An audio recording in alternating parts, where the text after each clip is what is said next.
Bonjour à toutes et bonjour à tous, et bienvenue dans l'univers onirique des contes de Perrault. Riquet à la houppe. Il était une fois une reine qui accoucha d'un fils si laid et si mal fait qu'on douta longtemps qu'il eût forme humaine. Une fée qui se trouva à sa naissance assura qu'il ne laisserait pas d'être aimable, parce qu'il aurait beaucoup d'esprit. Elle ajouta même qu'il pourrait, en vertu du don qu'elle venait de lui faire, donner autant d'esprit qu'il en aurait à la personne qu'il aimerait le mieux. Tout cela consola un peu la pauvre reine, qui était bien affligée d'avoir mis au monde un si vilain enfant. Il est vrai que ce petit ne commença pas plus tôt à parler qu'il dit 1000 jolies choses, et qu'il avait dans toutes ses actions je ne sais quoi de si spirituel qu'on en était charmé. J'oubliais de dire qu'il vint au monde avec une petite houppe de cheveux sur la tête, ce qui fit qu'on le nomma Riquet à la houppe, car Riquet était le nom de famille. Au bout de 7 ou 8 ans, la reine d'un royaume voisin accoucha de 2 filles. La première qui vint au monde était plus belle que le jour. La reine en fut si aise qu'on appréhenda que la trop grande joie qu'elle en avait ne lui fit mal. La même fée, qui avait assisté à la naissance du petit Riquet à la houppe, était présente, et pour modérer la joie de la reine, elle lui déclara que cette petite princesse n'aurait pas d'esprit et qu'elle serait aussi stupide qu'elle était belle. Cela mortifia beaucoup la reine, mais elle eut quelques moments après un bien plus grand chagrin, car la seconde fille dont elle accoucha se trouva extrêmement laide. « Ne vous affligez point tant, madame, lui dit la fée. Votre fille sera récompensée d'ailleurs, et elle aura tant d'esprit qu'on ne s'apercevra presque pas qu'il lui manque de la beauté. » « Dieu le veuille, répondit la reine, mais n'y aurait-il point moyen de faire avoir un peu d'esprit à l'aînée qui est si belle? Je ne puis rien pour elle, madame, du côté de l'esprit, lui dit la fée, mais je puis tout du côté de la beauté. Et comme il n'y a rien que je ne veuille faire pour votre bien-être, je vais lui donner pour don de pouvoir rendre beau ou belle la personne qui lui plaira. À mesure que ces 2 princesses devinrent grandes, leur perfection crurent aussi avec elles, et on ne parlait partout que de la beauté de l'aînée et de l'esprit de la cadette. Il est vrai aussi que leurs défauts augmentèrent beaucoup avec l'âge. La cadette enlaidissait à vue d'œil, et l'aînée devenait plus stupide de jour en jour. Ou elle ne répondait rien à ce qu'on lui demandait, ou elle disait une bêtise.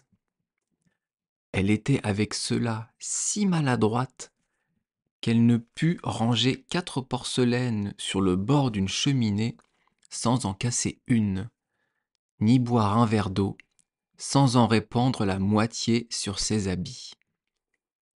Quoique la beauté soit un grand avantage dans une jeune personne, cependant, la cadette l'emportait presque toujours sur son aînée dans toutes les compagnies. D'abord, on allait du côté de la plus belle pour la voir et pour l'admirer.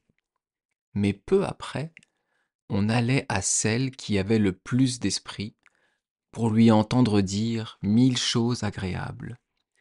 Et on était étonné qu'en moins d'un quart d'heure, l'aînée n'avait plus personne auprès d'elle et que tout le monde s'était rangé autour de la cadette.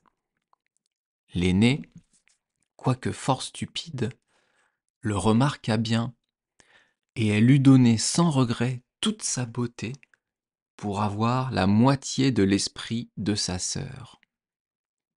La reine, toute sage qu'elle était, ne put s'empêcher de lui reprocher plusieurs fois sa bêtise, ce qui pensa faire mourir de douleur cette pauvre princesse.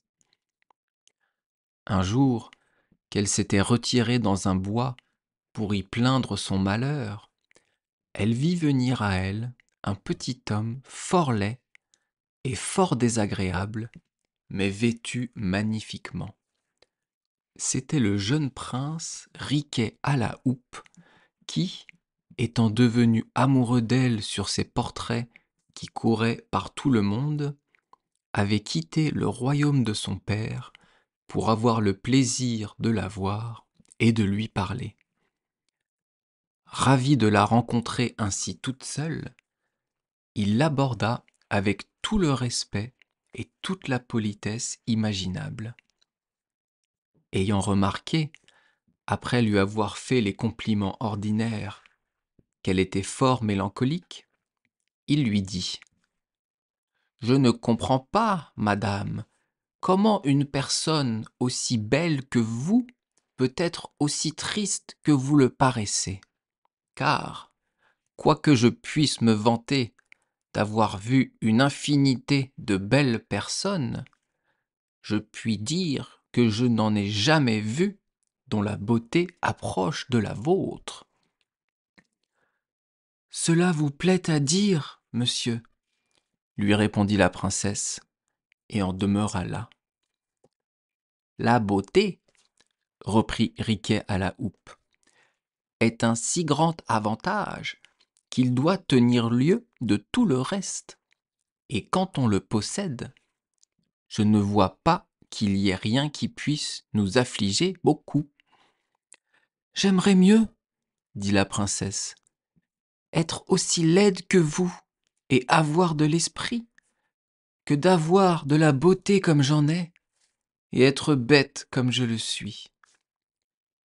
Il n'y a rien, madame, qui marque davantage quand on a de l'esprit que de croire n'en pas avoir, et il est de la nature de ce bien-là que plus on en a, plus on croit en manquer. »« Je ne sais pas cela, » dit la princesse, « mais je sais bien que je suis fort bête, et c'est de là que vient le chagrin qui me tue.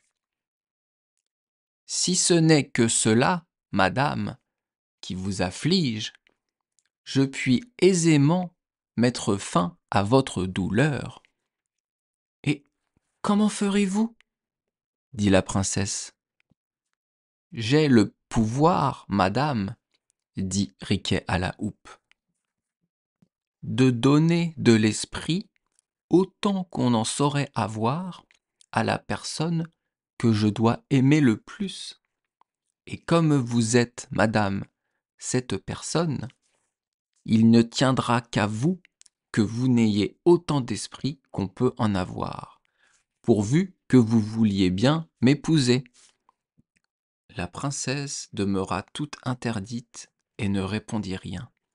« Je vois, » reprit Riquet à la houppe, « que cette proposition vous fait de la peine, et je ne m'en étonne pas, mais je vous donne 1 an tout entier pour vous y résoudre. » La princesse avait si peu d'esprit, et en même temps une si grande envie d'en avoir, qu'elle s'imagina que la fin de cette année ne viendrait jamais, de sorte qu'elle accepta la proposition qui lui était faite.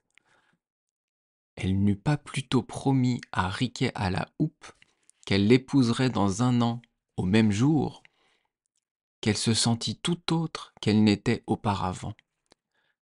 Elle se trouva d'une facilité incroyable à dire tout ce qui lui plaisait et à le dire d'une manière fine, aisée et naturelle.